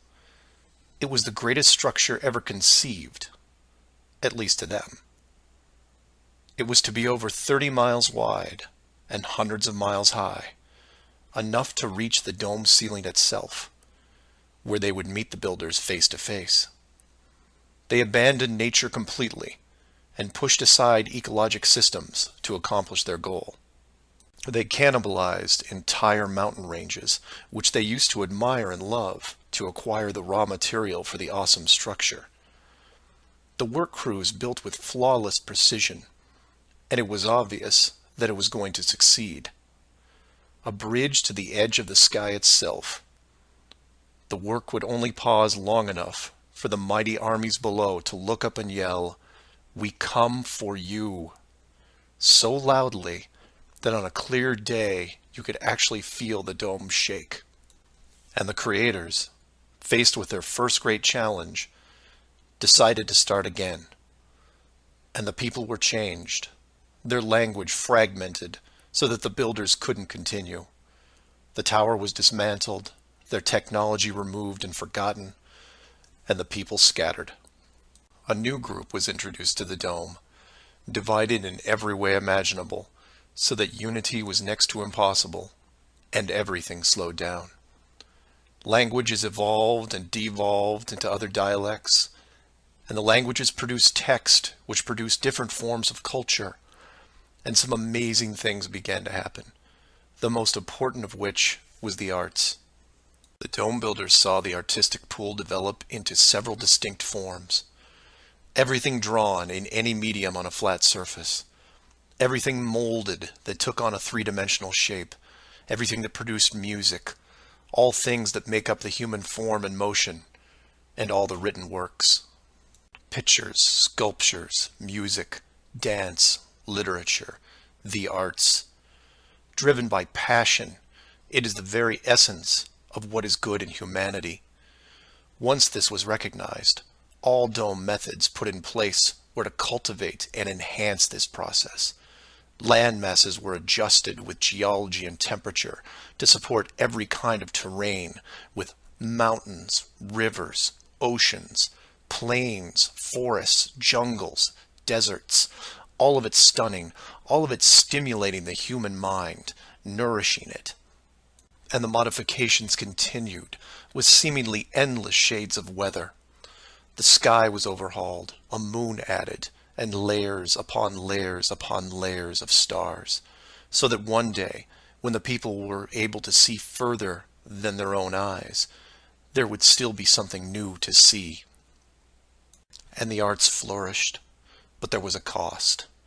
The languages and division of cultures had put the population at odds, and wars were raging at regular intervals. The dome builders debated if the price was too high. Plans were drawn up to make more changes, until they noticed that the arts thrived even through the worst of conflicts, producing grace and beauty despite their burning world. It was wonderful and terrible at the same time, and the debate outside the barrier continued to intensify until a majority spoke out and said, "This world is a creative force, and we must see what it leads to. The barrier must be hidden at all costs." So the globe model was put into the population, and both science and religion adapted to it. The arts grabbed onto it like a new drug, the creative minds of the world exploding with new concepts. Their universe was now infinite, and the rules changed. Science then led to science fiction, which opened up everything else. Books, pictures, sculptures, dance, and music, all reaching deep into space, decade after decade of wonderful possibilities, rising above the ashes that were at their feet. And it's not just the artists, it's everyone. You affect others, who affect others, who inspire others, who build it, paint it, sculpt it, sing it, who then put it up on a pedestal and hold it under the light and say, "This is a piece of who we are." And for every one of them, there are hundreds of others who, for whatever reason, were unable to express the songs and images and stories that are in their heads. Imagination is far more important than knowledge because it is limitless. It is your shield, your sword against the cruelty of destructive forces. There are those right now who live in chaos, whose life is surrounded by a swirling nightmare from which they think they'll never escape. These are the true warriors of the world, and they are far braver than me. I am humbled by those who suffer the most. Know that mountains were built for you. Oceans were built for you. All of this was built for you, your struggles, and your trials by fire. It may be today, it may be tomorrow, but one day the curtain will close and this stage will be struck. And when the dust settles, no matter where you are right now, you'll see the big picture and have new eyes, and you will be shown what wonder really is. And as you leave this most magnificent of theaters, heading towards the next, my hope is that you'll pause, look back at the stage and say, "I was actually in it, you know, right there in the thick of things, and it was a sight to see." Because it really is a hell of a ride. Imagine what the next one will be like. Earth Clues Part 9, The Magic Show. This is part of a series of clues that can help you get your head around both the design of the flat Earth system we live in and who has been involved in the deception to hide it from you. This flat Earth perspective initially started out as a problem-solving exercise that was going to be built into Clue 7, otherwise known as the Long Haul. But after some research and a little patience, it has evolved into something that warranted its own section, and is a perfect example of good things come to those who wait. So emails and phone calls have been coming in, almost all of them positive. Several people from around the world commented on the southern plane routes. They said that while 95% of the long routes in that hemisphere were connections, which in itself raises red flags, there were a few pesky non-stops that seemed to contradict the overall logic. The question then posed to me was obviously, are they real flights?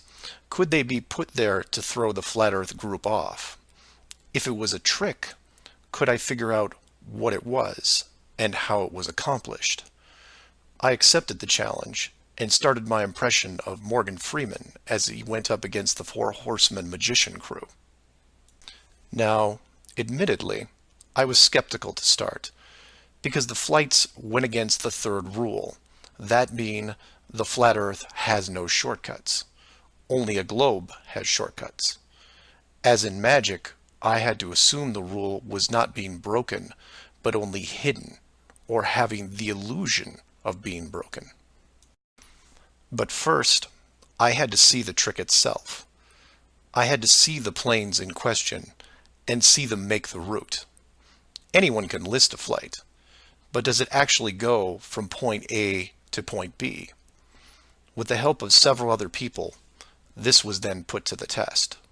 While just about everyone with a cell phone knows about GPS and how it can track things, many people don't know that even though it's a system built by the military, there is a very public aspect to it. So while your phone is tracked at all times, so are other things, most notably all air traffic. Now, if you're military, you could view military planes.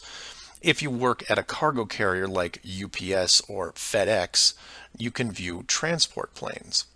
The general public is mostly limited to commercial air traffic. This can be viewed in several places, and the one I chose was planefinder.net. You can use others like FlightAware, Flight Radar 24, Flight Tracker. It makes no difference because they are all tied into the same exact GPS system. All these sites do basically the same thing.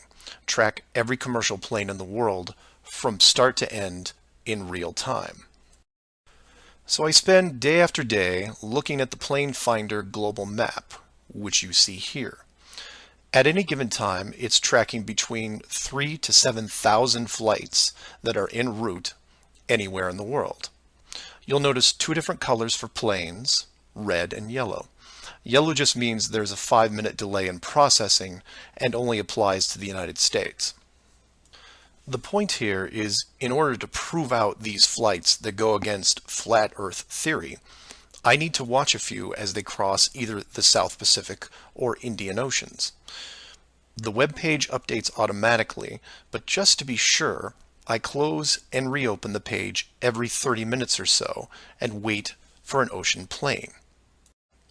And I wait, and I wait, and I wait some more. Hours pass, days pass, and no red planes to entertain me. And somewhere in this process of me just staring at these empty oceans, waiting for a plane to cross, something occurs to me. Can you guess what it is? Nothing is crossing these oceans. Not non-stops, connections, multiple connections, nothing. But that's not possible, right? The planes have to reach their destinations.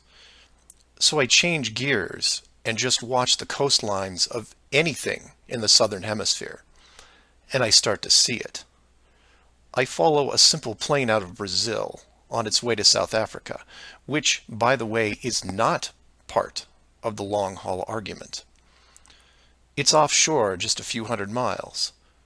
I get something to drink, and when I come back, it's gone. Just a glitch, right? So I follow another, and another, and the same thing happens again and again.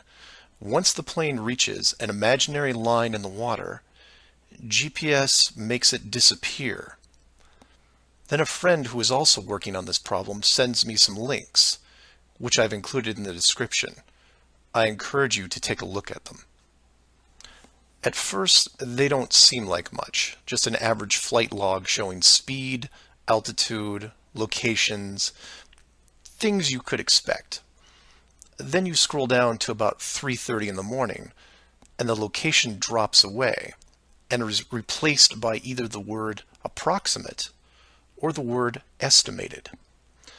This then continues for the next 5 hours until, miraculously, 1 hour before landing, the flight log reestablishes itself, and the GPS system shows the plane in real time about to reach its destination. So to be clear to those who may not be seeing everything here, The flights are being dropped off GPS, and their flight data is also turned off and stays off until they are almost on top of their arrival point. And you say, well, that's how GPS works. Well, no, because the Northern Hemisphere has planes flying all over their oceans. And then you say that maybe it's a localized Southern Hemisphere thing. And I say, then why are all the flights over or near land perfectly tracked?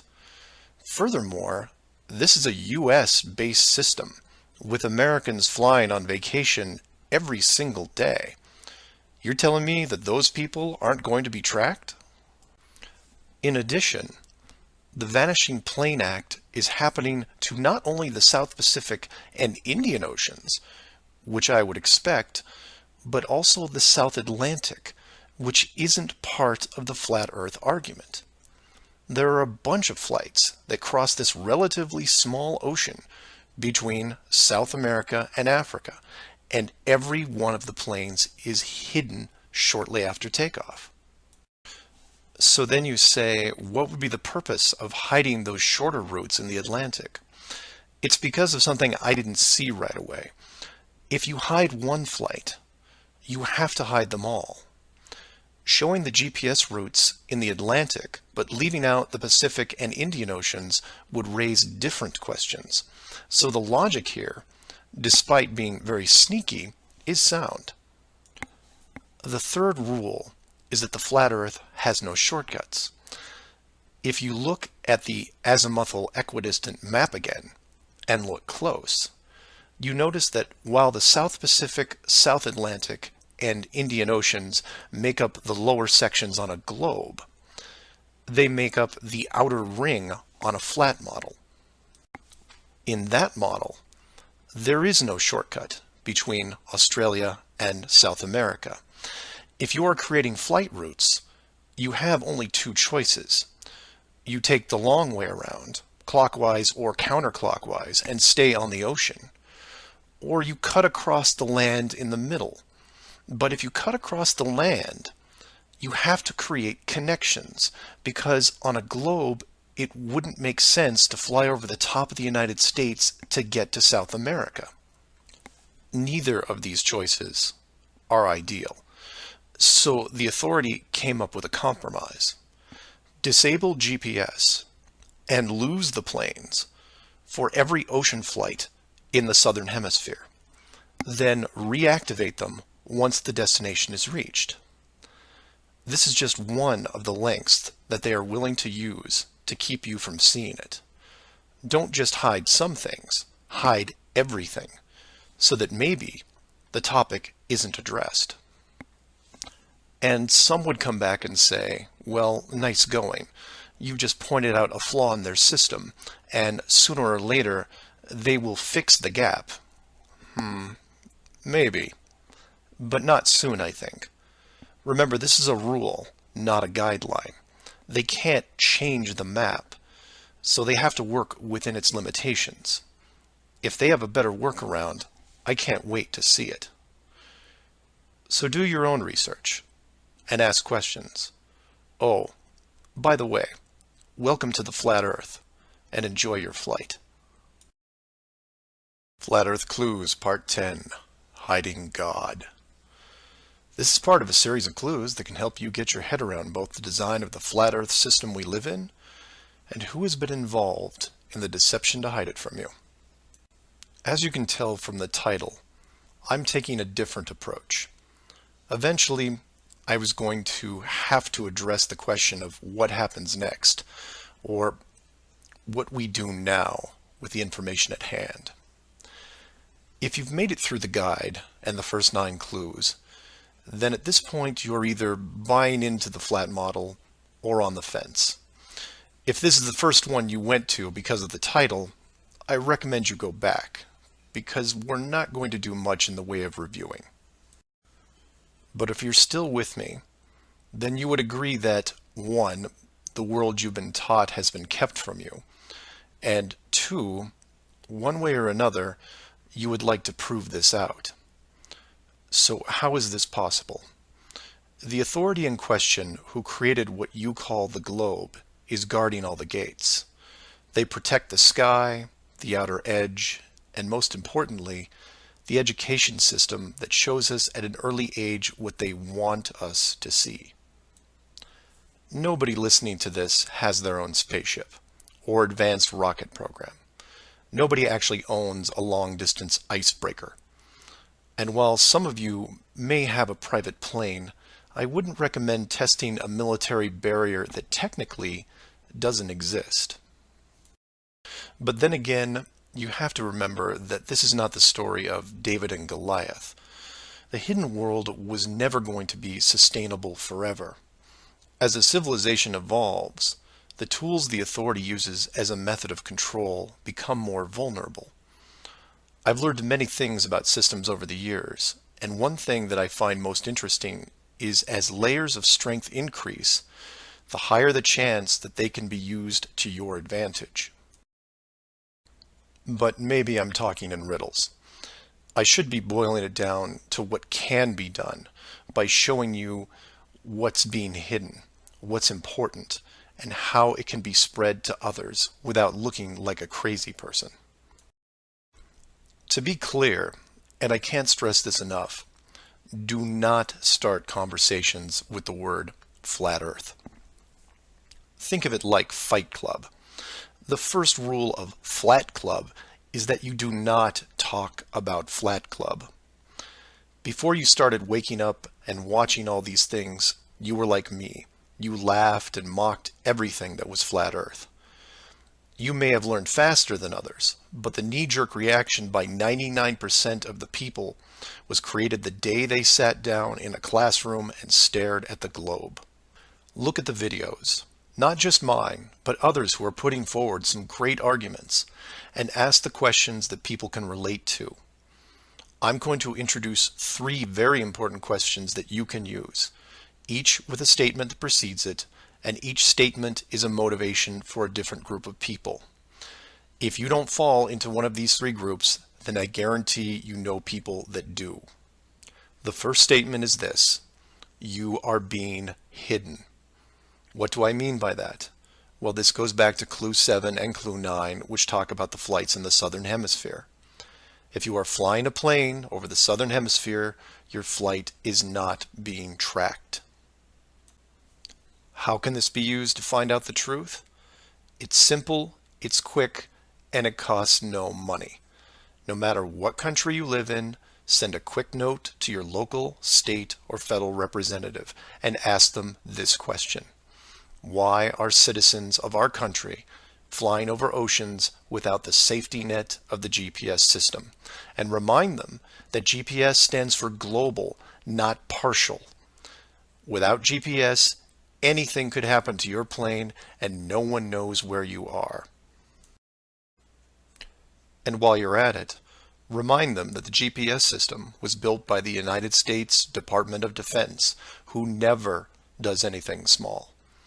The system that is in effect now has what appears to be huge, deliberate gaps in the Southern Hemisphere only. Do not mention flat Earth. Just voice your concern about the safety of you, your loved ones, and your fellow citizens. Will they get back to you? Possibly. Will they give you a satisfactory answer? Not a chance, because they will only have what the military gives them. What this will do, however, is create a unique buzz in certain circles that may prove to be useful later. The more politicians or high-ranking officials you contact, the greater the noise.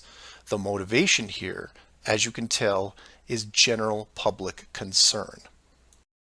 The second statement is this: wealth is being hidden.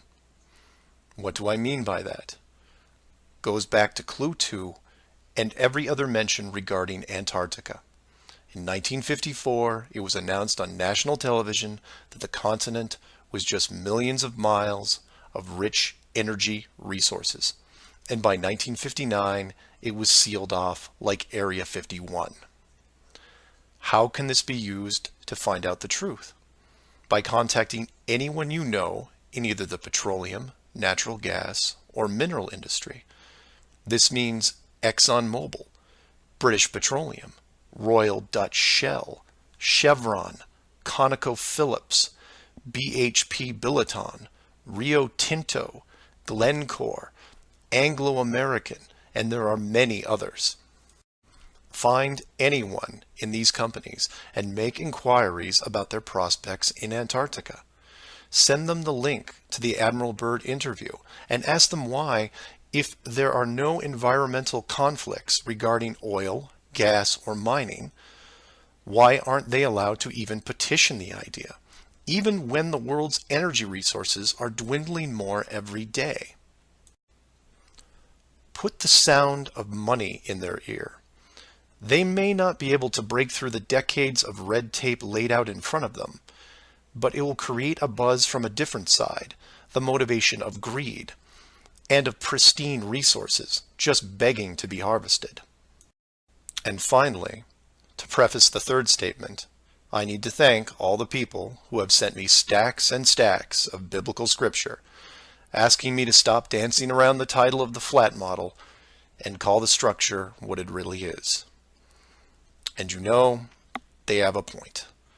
I have put myself at a distance because I want to reach people who are outside of religious faith and even outside of general conspiracies. But for all those spiritual groups who have contacted me, I can now, however, say with conviction that this third statement is this: they are hiding God. Despite what labels I put on the flat model structure, the oldest names are from the oldest texts, one of those being called the firmament. If the firmament was indeed discovered in 1956 and it was deliberately hidden, then the ruling authority not only hid the structure, but evidence of the builders. And by builders, I mean creators, and by that, I mean what people define as God. Hiding God could be considered one of the worst ideas of all time. And if you are a person of great or small faith, you have a vested interest in any evidence that would solidify and vindicate your years of dedicated service. If a structure was found that had, for all intents and purposes, the handprint of God on it, then the ruling authority has no right to keep it from you. There are billions of people on this world who have personally dealt with the concept of God and would like to know for sure if these beliefs are well placed.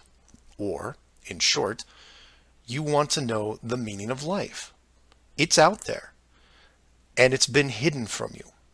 Your motivation is clear. Go to your church leaders, your congregation, and tell them science probably found evidence of God in 1956 and decided to keep it a secret. If you know people of religious power, send this up the ladder. Get the word out and see what comes back. Between these three statements and questions, people will talk to people who will talk with others and eventually reach someone who knows. This isn't a grassroots or groundswell movement that takes a long time, because the system that has been used to mold and control you these past years has been based on speed, and by that I mean real time. All it takes is a single video, a memorandum, one whistleblower, one key person, and everything changes, not in months or weeks or days, but hours. And in those hours, everything changes because of the speed. People all over the world wake up and look at the sky with new eyes, and things start to get better. One person, that's all it takes. One person to come forward and share what has been hidden for so long. Maybe someone who is tired of all the games. Maybe someone who has gone year after year burdened by such a heavy secret. Maybe you, who are listening right now, who is looking for a reason to come forward. This is it. And if you don't want to walk into the light and be the hero, I understand. But if you can't, for whatever reason, then be anonymous. Share the message. and help us make this world better, because it can be better. For everyone else, give this person an opening. Give them the opportunity and give them the support they need to help reclaim what's left of our civilization, because we need it now more than ever. I will keep spreading the word for as long as I can, in hopes that everyone that hears it starts seeing things with new eyes. And I encourage each of you to do the same. And maybe one day we will learn to treat others better than we treat ourselves. Flat Earth Clues, Part 11, Souls in the System. This is part of a series of clues that can help you get your head around both the design of the flat Earth system we live in and who has been involved in the deception to hide it from you. This clue looks into the recent past, or more specifically, an odd but interesting piece of conspiracy lore. What I hope to show here is an example of how an enclosed system, once revealed, can change the world very quickly and in ways you may not have realized. To start, we need to go back a little ways to a controversial 2004 documentary called Astronauts Gone Wild. For those of you who missed this strange little gem, the summary is this. The producer-director Bart Winfield Sibrel went out to prove that all the moon landings were elaborate hoaxes. To do this, he set up interviews with the Apollo astronauts, giving them the impression that the interview was just routine. He then produced a Bible and asked each of the astronauts to swear on the book before the interview started. The interview was then supposed to be a series of detailed technical questions designed to trip up the astronauts. During the process, there was quite a bit of tension and some very uncomfortable moments, including one actual fist fight. Now, I'm not recommending that anyone actually go out and watch this hour-long documentary. For me, the astronauts have had to live with this guilt a long time, and leaving them alone seems like the humane thing to do. What interested me, and moreover what piqued my interest then, wasn't the unoriginal questions the reporter posed, but how the astronauts reacted to the Bible itself. None of the Apollo pilots would put their hand on it and swear that they went to the moon. In fact, most treated the book like it was made of plutonium. This puzzled me for years because it went against the basic rules of any cover-up, one of which is lie about everything.